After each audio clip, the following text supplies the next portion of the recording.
नसीब हूँ बाबा मुझको तेरा प्यार मिला। मैं खुश नसीब हूँ बाबा मुझको तेरा प्यार मिला। पाते ही तेरी एक झलक, पाते ही तेरी एक झलक, मुझको नया संसार मिला। मैं खुश नसीब हूँ बाबा मुझको तेरा प्यार। ओम शांति, ओम शांति। आज की तारीख है 29/1/12 और आज फिर कौन सा वार है? फिर से रविवार है और हम आज अव्यक्त बाप दादा की रिवाइज कोर्स की मुरली सुनेंगे।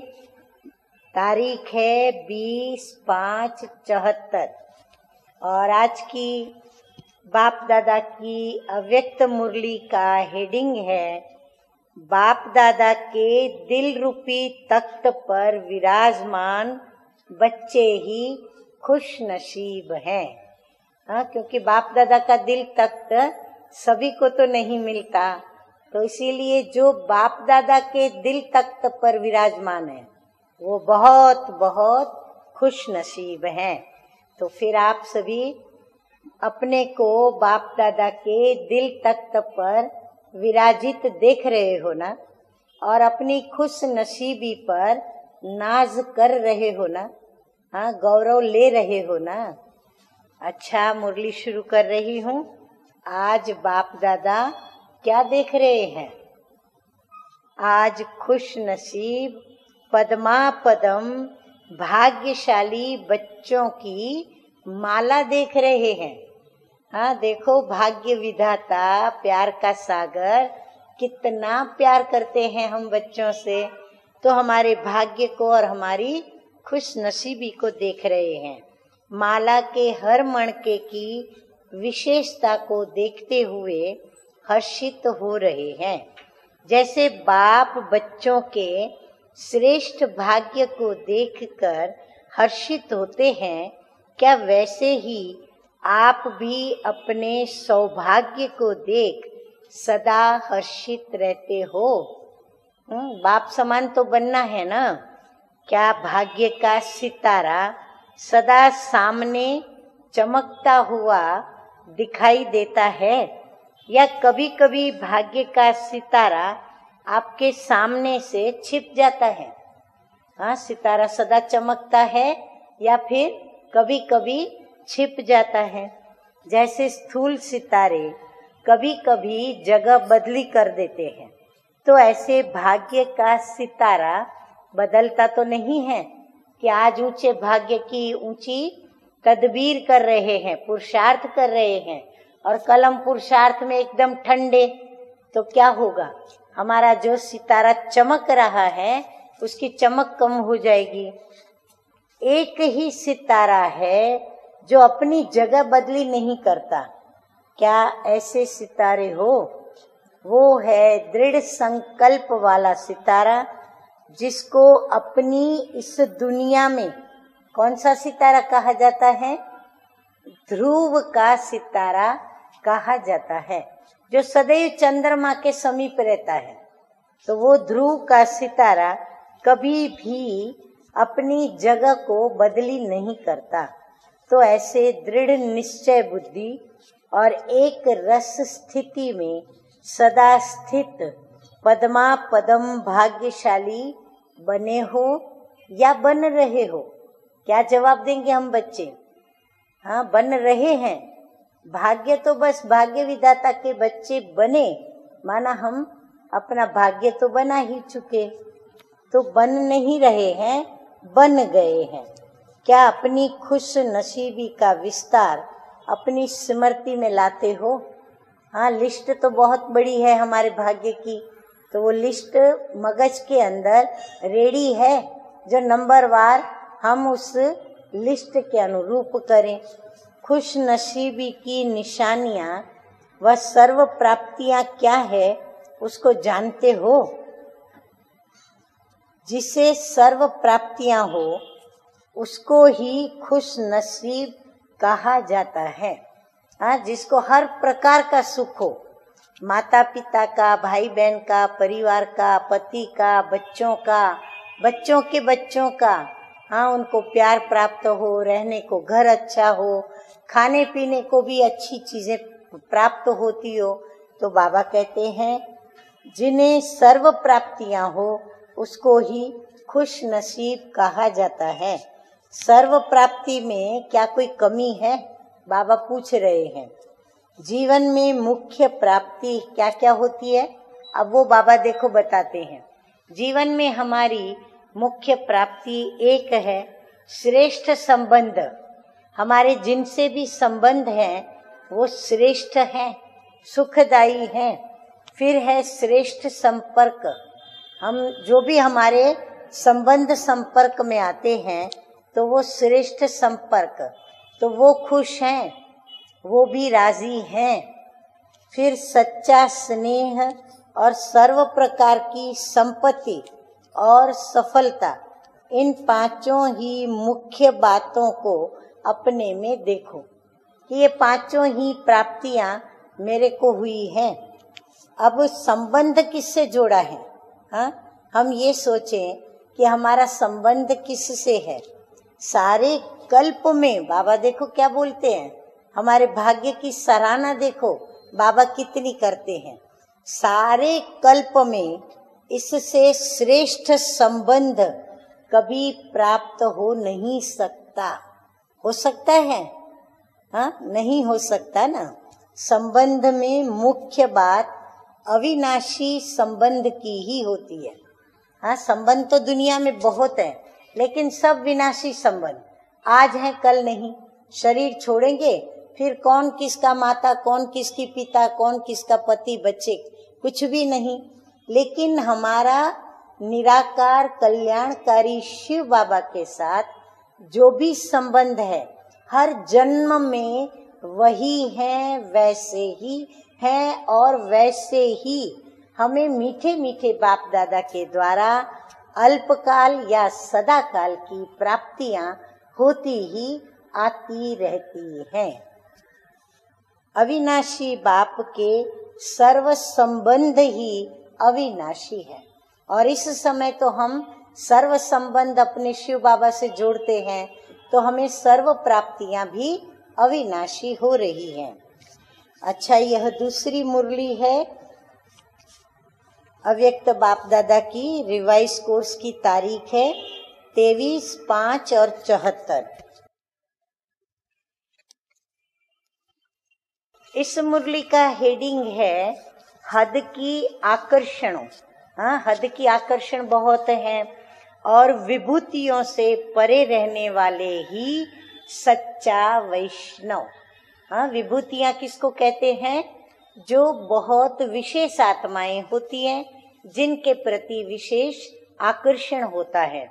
तो बाबा कहते हैं कि उनसे परे रहने वाले, अर्थात उनसे नष्टो मोहा रहने वाले, न्यारे रहने वाले ही सच्चे सच्चे वैष्णव हैं। क्या अपने को एक सेकंड में वाणी से परे वानप्रस्थ अवस्था में स्थित कर सकते हो?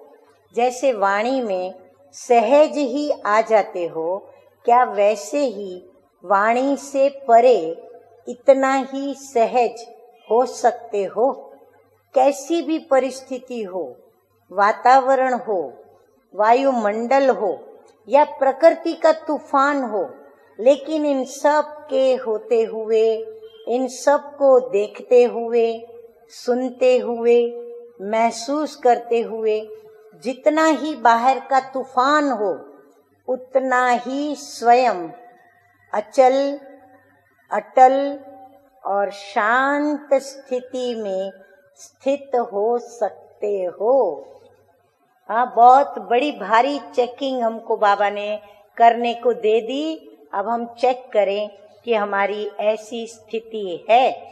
शांति में शांत रहना ये कोई बड़ी बात नहीं है, लेकिन अशांति के वातावरण में भी शांत रहना, इसको ही ज्ञान स्वरूप, शक्ति स्वरूप, याद स्वरूप और सर्वगुण स्वरूप कहा जाता है। तो भिन्न भिन्न प्रकार के कारण होते हुए स्वयं निवारण रूप बने, इसको कहा जाता है पुरुषार्थ का प्रत्यक्ष प्रमाण रूप। अच्छा, ऐसे सदा सच्चे पुरुषार्थी। नंबर 2, सच्चे बाप के साथ सदा सच रहने वाले। नंबर 3, 5 विकारों और 5 तत्वों की आकर्षण से सदा दूर रहने वाले, सदा वानप्रस्थ स्थिति में स्थित होने वाले। 6, विजय माला के विजयी मणकों को। और 7, बाप दादा के सदा साथ रहने वाले। 8, सदा सत्य के संग में रहने वाले। 9, और व्यर्थ के संग से सदा न्यारे रहने वाले ऐसे प्यारे बाप के बच्चों को बाप दादा का याद प्यार, गुड मॉर्निंग और नमस्ते। कभी लौकिक बाप ने इतने टाइटल दिए हम लोगों को? हाँ, कभी नहीं दिए। और बाबा रोज मुरली के अंदर हम बच्चों को नए नए टाइटल दे रहे हैं, कितना प्यार कर रहे हैं। अच्छा, तो हम रूहानी बच्चों का रूहानी बाप दादा को याद प्यार, गुड मॉर्निंग और नमस्ते नमस्ते। अच्छा, आज का वरदान है संपूर्णता की स्थिति के द्वारा प्रकृति को ऑर्डर करने वाले। अपनी संपूर्ण स्थिति हो जाएगी, फिर हम प्रकृति को जो कहेंगे, जैसे कहेंगे, वो हमारा कहना मानेगी। तो प्रकृति को ऑर्डर करने वाले विश्व परिवर्तक भव। जब आप विश्व परिवर्तक आत्माएं संगठित रूप में संपन्न संपूर्ण स्थिति से विश्व परिवर्तन का संकल्प करेंगी, तब यह प्रकृति संपूर्ण हलचल की डांस शुरू करेंगी। वायु, धरती, समुद्र, जल, इनकी हलचल ही सफाई करेंगी। परंतु ये प्रकृति आपका ऑर्डर तब मानेगी जब पहले आपके स्वयं के सहयोगी कर्मेंद्रियां शरीर की, फिर मन, बुद्धि, संस्कार आपका ऑर्डर मानेंगे। साथ साथ इतनी पावरफुल तपस्या की ऊंची स्थिति हो जो सबका एक साथ संकल्प हो, परिवर्तन परिवर्तन और प्रकृति हाजिर हो जाए परिवर्तन करने के लिए। तो स्लोगन है आज का, अपने श्रेष्ठ भाग्य के द्वारा सबका भाग्य बनाते सदा भगवान की स्मृति दिलाते रहो। तो चले, सबको स्मृति दिलाने के लिए हम स्वयं ऐसी पावरफुल तपस्या करें, पावरफुल स्मृति स्वयं में लाएं और परमात्म प्यार के सागर में हम प्यार स्वरूप बन करके खो जाएं। जैसे आप उस बच्चे स्नेह से बाप को याद करते हो, वैसे बाप भी स्नेही बच्चों को पदम गुना रिटर्न करने के लिए साकारी सृष्टि में मिलने के लिए आते हैं। तो देखो, प्यार के सागर अपने प्यारे प्यारे बच्चों को प्यार का इजहार कैसे करते हैं। हम याद करते हैं और मीठे मीठे बाप दादा हम बच्चों से मिलने के लिए नीचे आ जाते हैं।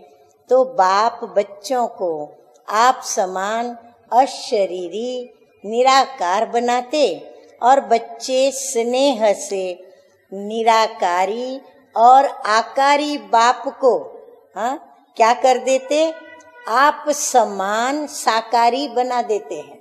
तो प्यार किसका ऊंचा, किसका ज्यादा हुआ, बाप का या हम बच्चों का? अब बाबा ने जिस रीति से कहा तो हम बच्चों का प्यार ज्यादा हो गया, जो हम निराकार वतनवासी अव्यक्त बाप को हम साकार में दोनों को ले आते हैं। तो ये बच्चों के स्नेह की कमाल है। लेकिन हम बच्चे ये बात को खुशी से इस रीति से स्वीकार करेंगे कि वाह मेरा भाग्य, वाह। लेकिन अंदर में हम आत्मा गुण किसके गाएंगी कि वाह मेरे बाबा, वाह। कमाल किसकी है, आपकी है। अच्छा, तो ऐसे मीठे मीठे प्यारे प्यारे बाप दादा की कमाल के गीत गाते, उसकी प्यारी प्यारी स्मृति में रहते और हम प्यार के सागर बाप के प्यार की लहरों में लहराएं और खो जाएं और समा जाएं। ओम शांति, ओम शांति।